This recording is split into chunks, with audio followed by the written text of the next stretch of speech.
Você sabe o que significa Fahrenheit 451? O que significa esse nome tão estranho desse livro de Ray Bradbury, que está em quase todas as listas dos principais críticos literários como um dos melhores livros de todos os tempos? Você sabe o que significa? Não sabe? Então fica comigo até o final desse vídeo para saber mais sobre esse grande sucesso da literatura mundial. Eu sou Miriam Bevilacqua, sou professora, jornalista, escritora e seja muito bem-vindo ao Biblion, o nosso canal de literatura.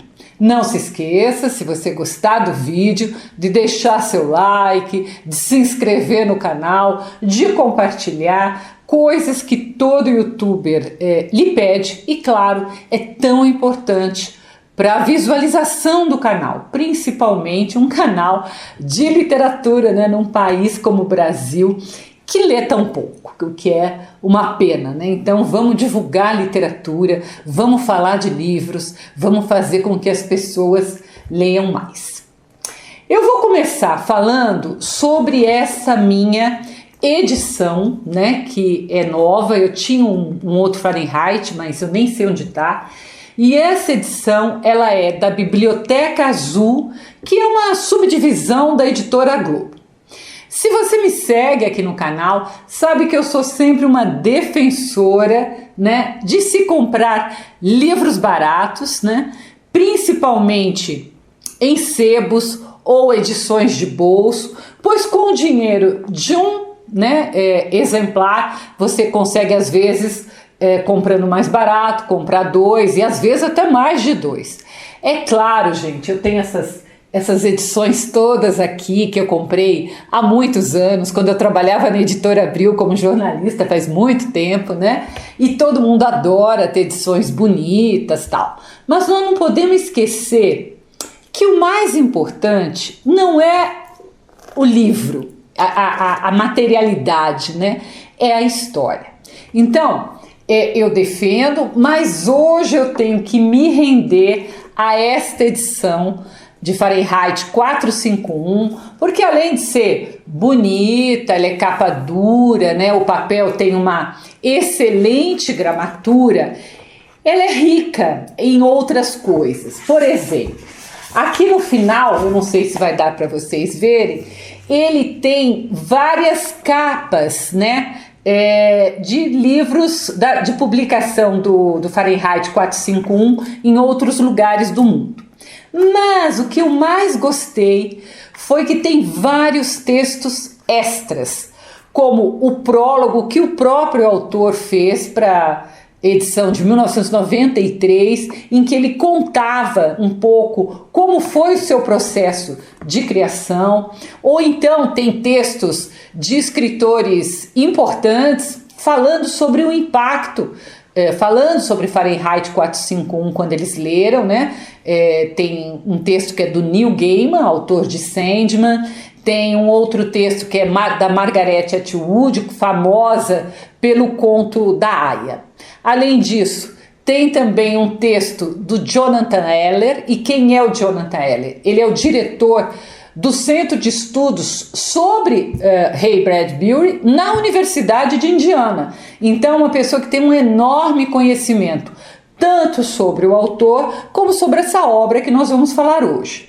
E, por fim, ainda tem um texto do diretor de cinema François Truffaut, que dirigiu Fahrenheit 451 para o cinema, claro, né? Então ele conta um pouco como foi essa aproximação e a filmagem da obra. Então, se você puder escolher essa edição aqui da Editora Globo, eu recomendo, porque ela é muito mais rica em conteúdo do que uma edição comum. Não é só a beleza, mas é porque ela traz textos que enriquecem bastante a nossa leitura. Bem, o livro foi publicado em 1953 e a história ela foi ambientada em um futuro não muito distante, mas completamente distópico, né? Nós já sabemos que distopia é o contrário de utopia, né? Quando a sociedade vive em condições de muita opressão. E nessa sociedade distópica, as pessoas eram proibidas de ter ou de ler livros, né? Elas tinham um entretenimento como se fossem telas que ficavam nas paredes, não apenas numa parede, várias paredes, né? E elas ficavam assistindo esse entretenimento o dia inteiro, né? Então elas nem pensavam mais, elas ficavam ali consumindo isto, né? O próprio autor, o Bradbury, ele diz numa entrevista que esse livro é uma crítica à televisão, à alienação que a televisão provoca quando a gente fica horas e horas na frente da telinha, porque a gente não pensa, a gente não produz, a gente não faz nada inteligente. Gente, não estou dizendo que não é para ver televisão, eu amo série, tá? Não para ver demais, né? Não deixar de ler, né? E ficar só consumindo enlatados prontos sem qualquer questionamento. Mas é claro que o livro, ele vai além, né? Porque na história, os livros, eles eram destruídos por bombeiros, e olha a ironia, ao invés dos bombeiros apagarem fogo, naquela época nenhuma casa pegava fogo sozinha, eles justamente ateavam fogo nos livros. Então, as pessoas que tinham livros eram denunciadas por outras dessa sociedade maluca, elas chamavam esse corpo de bombeiro, e aí o corpo de bombeiro não só queimava os livros, mas queimava a casa inteira junto com os livros. Logo no início do romance, o bombeiro, que vai ser o nosso personagem principal, o protagonista, o bombeiro chamado Montague, ele fazia lá o trabalho dele de queimar livro e ele nunca se questionou muito se estava certo ou estava errado. Até o momento que acontecem algumas coisas com ele. A primeira, ele conhece uma jovem vizinha dele que se chama Clarice, e a Clarice, ela é muito diferente do resto das pessoas. A Clarice gosta de passear sozinha pelas ruas, numa sociedade em que ninguém passeia, gosta de conversar, de observar a natureza, de observar as pessoas, ela tem curiosidade, né? Todas as coisas que a Clarice fazia, as pessoas não faziam mais porque elas ficavam o tempo todo na frente da TV. E outra coisa que chama a atenção do Montague é que ele acompanha a menina ali até a casa dela e quando chega na frente da casa dela, a casa dela à noite está toda iluminada, enquanto as outras estão todas apagadas. E ele pergunta o porquê. E ela diz então que é porque os pais e o tio deviam estar conversando. E isso é surpreendente, né? Já falei que a maioria das casas estava apagada, porque as pessoas costumam apagar para ver televisão, né? Apagar a luz, reduzir a luz. Então, para enxergar melhor as telas que tinham nas paredes, naquela sociedade as pessoas também apagavam a luz. Outro fato que também muda a sua rotina é que ao chegar em casa, a sua mulher Mildred está quase morta, pois ela havia tomado uma dose enorme de soníferos, né? Era muito comum as pessoas tomarem soníferos. Como havia muitas tentativas de suicídio, ou nem sei se era um suicídio, mas era uma dose exagerada do uso do sonífero, né? Aquela sociedade tinha inclusive um serviço, então chegavam ali 2 operários, traziam uma máquina, a máquina limpava o estômago e trocava o sangue. E o que é mais estranho é que no dia seguinte, né, o Montague pergunta como é que aquela mulher está se passando, a esposa, e ela não tem qualquer lembrança de que ela havia tentado se matar. Então, talvez fosse porque era comum as pessoas gostarem de ficar dopadas. Então, ou elas estavam na frente das telas, ou elas estavam dopadas.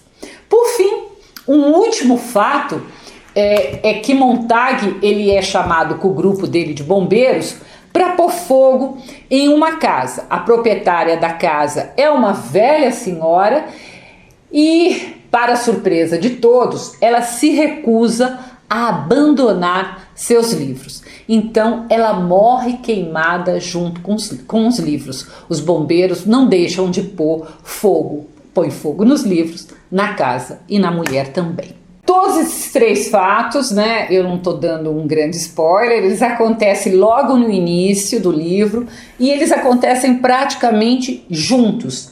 E esses fatos fazem com que o Montag ele fique muito curioso a respeito dos livros. Afinal, o que tinha nesses livros que era necessário queimá-los? Esse é um momento que é um verdadeiro despertar de consciência para o personagem, né? Então é o momento em que eu costumo dizer, né, que virou a chavinha. Claro, eu não vou continuar, não vou dar mais spoilers, né? Mas o livro todo é uma crítica à alienação das pessoas, ao Estado totalitário, né? Uma distopia sempre tem um Estado totalitário que decide o que as pessoas podem ou não podem fazer, ler e ter livros ou não ter, né? E obviamente a censura. Mas é também, e isso é uma coisa para quem gosta de livros como eu, e você está no meu canal, você também gosta, esse romance, ele é quase que uma declaração de amor aos livros. E eu fico sempre muito tocada quando eu leio. Gosto de um trecho em que o Montag, né, conversa com outro personagem, o professor Faber, é um professor idoso, a respeito dos livros e de seus autores. E nesse momento, o professor Faber diz, abre aspas, os bons escritores quase sempre tocam a vida. Os medíocres apenas passam rapidamente a mão sobre ela. Os ruins a estupram e a deixam para as moscas. E aí ele pergunta para o Montag, entende agora por que os livros são odiados e temidos? Eles mostram os poros no rosto da vida. Gente, isso é bonito demais, né? É o que faz a literatura conosco. E aí ele ainda, um pouco mais para frente, o professor Faber ainda completa. Abre aspas.